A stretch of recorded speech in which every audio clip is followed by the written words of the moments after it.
शिव प्रताप जी, बहुत स्वागत करता हूं आपका। मुझे ये बताइए कि करणी सेना, सेना शब्द जब दिमाग में आता है तो ऐसा लगता है कि कोई एक फोर्स, एक ऐसी फोर्स जिसका काम है हल्ला बोलो, हमला करो, ये काम ऐसा गलत कर दिया, आए सैनिक और सब उथल पुथल मचा दी। करणी सेना का ऐसा कोई ऑब्जेक्टिव तो है नहीं, क्या क्या कहेंगे? करणी सेना सन 2006 में इसकी स्थापना हुई थी। तो ऐसे कर लीजिए तो आवाज ज्यादा स्पष्ट। करणी सेना की स्थापना सन 2006 में हुई थी। इसकी जो संस्थापक हैं वो लोकेन सिंह जी कालवी साहब हैं और हमारे जो राष्ट्रीय अध्यक्ष हैं वो हैं माननीय महिपाल सिंह जी मकराना साहब। तो सन 2006 में उन्होंने समाज के लिए इसकी स्थापना करी थी कि कई कानून ऐसे बन रहे थे जिनसे समाज के साथ साथ देश को भी नुकसान हो रहा था। जी। तो उन सब के विरोध में आवाज उठाने के लिए करणी सेना का गठन किया गया। बड़ा हल्ला बोल तो नहीं है ना सर उद्देश्य? नहीं, हल्ला बोल नहीं है। मतलब कहीं पे भी अगर जो अन्याय होता है तो उस अन्याय के खिलाफ खड़े होने के लिए करणी सेना है। जी।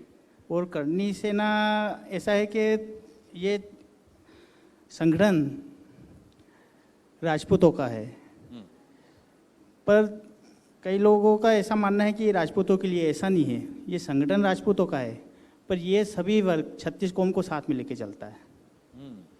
तो चलिए, एक महत्वपूर्ण बात तो ये समझ में आई कि भले ही ये राजपूतों का एक संगठन है, लेकिन इसका ये अर्थ नहीं है कि ये सिर्फ राजपूतों से जुड़े विषयों को लेकर ही सामने आने वाला संगठन है।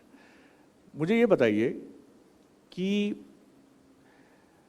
जब आप इस तरह की किसी गतिविधि को लेकर आगे बढ़ते हैं तो अभी तक जो करणी सेना का हमने विषय देखा है वो राजपूत समाज पर जो कुछ भी अगर कभी कोई आक्षेप लगा, कोई उनके खिलाफ बात कही गई समाज में, जैसे रिसेंटली एक मसला उठा था मध्य प्रदेश सरकार के एक मंत्री जी की टिप्पणी को लेकर, तो हम देखते हैं भूमिका है।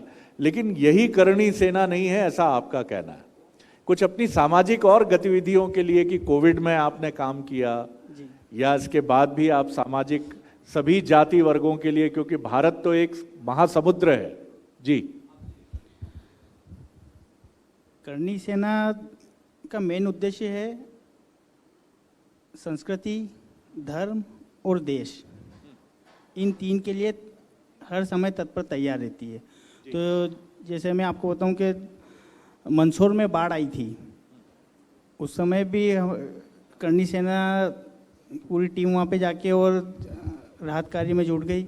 और वहाँ पर भी हमने मतलब जिन जिन के बाढ़ में जिन जिन का नुकसान हुआ था, कई मकान ढह गए थे और काफ़ी कुछ नुकसान हुआ था मंदसौर ज़िले में, तो हमने वहाँ पे जाति समाज देख के और जो राहत कार्य था वो मानवता को देख के करा था। वहाँ पे सभी को हमने 50-50 किलो गेहूं की कट्टियाँ और उस समय फल वगैरह भोजन की उनकी व्यवस्था करवाई थी। तो वहाँ पे ये नहीं देखा था कि ये किस समाज से, जो भी आए ज़रूरतमंद उन सबका हमने समान भाव से मदद करी उनकी। और अभी जैसे आपने बताया कि कोविड, तो कोविड में भी हमने जो गए साल कोविड था उसमें भी हमने भोजन के पैकेट और राशन के पैकेट सभी दूर मतलब जब तक लॉकडाउन लगा रहा तब तक डेली हमने उस कोविड में करणी सैनिक ने सभी ने अपनी जान हथेली पे रखकर और सभी दूर भोजन के पैकेट और राशन के पैकेट वितरित करे थे। और अभी भी जब तक लॉकडाउन रहा तब तक हमने, लॉकडाउन समाप्त हुआ तब तक हमारा डेली भोजन के पैकेट और राशन के पैकेट डेली वितरित करते हैं। मुझे लगता है कि करतल ध्वनि से, तालियों से इनकी इस उपलब्धि का स्वागत होना चाहिए। और नाम भले ही करणी सेना है, लेकिन करणी सेना के प्रदेश अध्यक्ष जब इतने विनम्र हैं, इतने संकोची हैं, तो सेना भी अपने उद्देश्य को लेकर तो बिल्कुल तैयार होगी, लेकिन विनम्र होगी, ये इनको देखकर तो मैं समझ सकता हूँ अच्छी तरीके से। भारत, ये सामने गुलदस्ता है, इसी तरह का एक गुलदस्ता है अलग जातियों का, अलग भाषाओं का, अलग बोलियों का। इनके बीच में हमारे इस तरह के संगठन भी हैं, जैसा एक आपका संगठन है। इसका उद्देश्य और बड़ा होता चला जाए, इसके लिए आपको कुछ राष्ट्रीय और प्रदेश महत्व के बड़े संगठनों के साथ तालमेल और समन्वय भी रखना चाहिए। क्या सरकार से आपकी बात होती है कि कभी कुछ ज़रूरत हो तो करणी सेना मौजूद है, कहीं कोई सामाजिक कार्य हो तो हम मौजूद हैं? क्योंकि मुझे वो निदा फाजली का शेर याद आता है कि घर से मस्जिद है बहुत दूर या घर से मंदिर है बहुत दूर, चलो यूं कर लें किसी रोते हुए बच्चे को हंसाया जाए। हमारी सनातन संस्कृति में भी ये कहा गया है कि सबसे बड़ी सेवा है मनुष्य की सेवा, सबसे बड़ा धर्म है मनुष्य की सेवा करना। तो करणी सेना किसी बच्चे की फीस स्कूल में जमा करती है तो बहुत अच्छा लगेगा। कोई निर्धन बच्चा है जो विदेश जाना चाहता है, उसकी अगर मदद करती है, क्या इस तरह के भी ऑब्जेक्टिव आपके हैं? जी, हमारे संगठन की तरफ से हम हर कार्यक्रम में ये सभी से निवेदन करते हैं कि जो भी आर्थिक रूप से कमज़ोर हैं, जो भी युवा पढ़ाई कर रहे हैं और वो अगर उनकी फ़ीस जमा नहीं करा पा रहे हैं तो हमारे संगठन से संपर्क करें, उनकी फ़ीस हमारे संगठन द्वारा जमा करा दी जाएगी। और जैसे शादी ब्याह में भी, जहाँ पे भी गरीब बहन बेटी की शादी में आर्थिक रूप से कमज़ोर होने के कारण कोई दिक्कत आ रही है तो वहाँ पे भी हमारे संगठन द्वारा उनकी आर्थिक रूप से मदद की जाती है। मुझे लगता है कि ये एक महत्वपूर्ण बात है कि आप सामाजिक गतिविधियों में भी इस तरह से शामिल होकर वहाँ भी मदद करें, चाहे वो विद्यार्थी हों या फिर जैसा आपने कहा कि निर्धन परिवार की बेटियां हैं, उनके विवाह की भी हम बात करें। और कोई बड़ा कार्यक्रम जो निकट भविष्य में आप मध्य प्रदेश में करने वाले हैं? जैसे हमारा सबसे अभी जो मेन फोकस है वो ये है युवाओं पे जी, क्योंकि अगर जो युवा मजबूत होगा तो हमारा देश मजबूत होगा, और युवा को अगर मजबूत करना है तो उन्हें, समाज को भी अगर आपको मजबूत करना है तो सबसे पहले समाज को आपको आर्थिक रूप से मजबूत करना होगा। तो इसी कड़ी में हमने अभी 450 से ऊपर युवाओं को रोजगार से जोड़ा है करणी सेना ने, और आगे भी हमारी कोशिश जारी है जितना अधिक से अधिक हम उनको रोजगार से जोड़ सकते हैं वो। ये आपने रोजगार से जोड़ा है, ये तो बहुत महत्वपूर्ण बात है। किस तरह से जोड़ा आपने उनको, कैसे रास्ता दिखाया या कंपनियों से बात की, कैसे किया? कंपनियों में जहाँ जहाँ हमारे कॉन्ट्रैक्ट है वहाँ पे हमने बात करके, और जो युवा हमारे पास में आते हैं कि उनको काम की ज़रूरत है तो हम उनको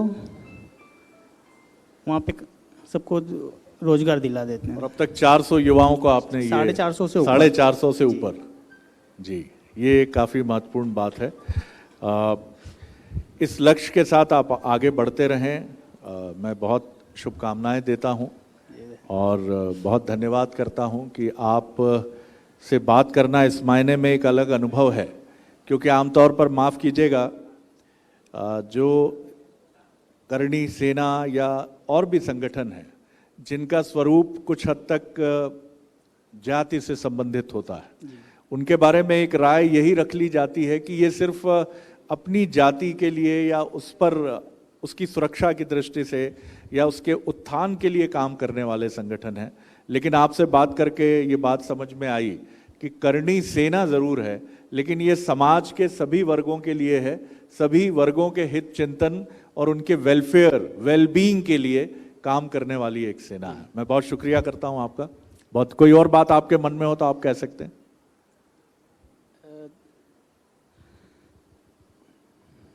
करणी सेना के बारे में आपको एक बात और बताऊं कि जैसे ये राजपूतों का संगठन है, तो राजपूत सदैव से ही अन्याय के खिलाफ लड़ा है और न्याय के लिए लड़ा है। और इतिहास में से अगर जो राजपूत शब्द हटा दिया जाए तो इतिहास भी नहीं बचेगा। ये आपने देखा होगा कि त्याग और बलिदान की जो भावना है वो राजपूत में कूट कूट के भरी हुई होती है। और अगर जो कोई अन्याय करता है,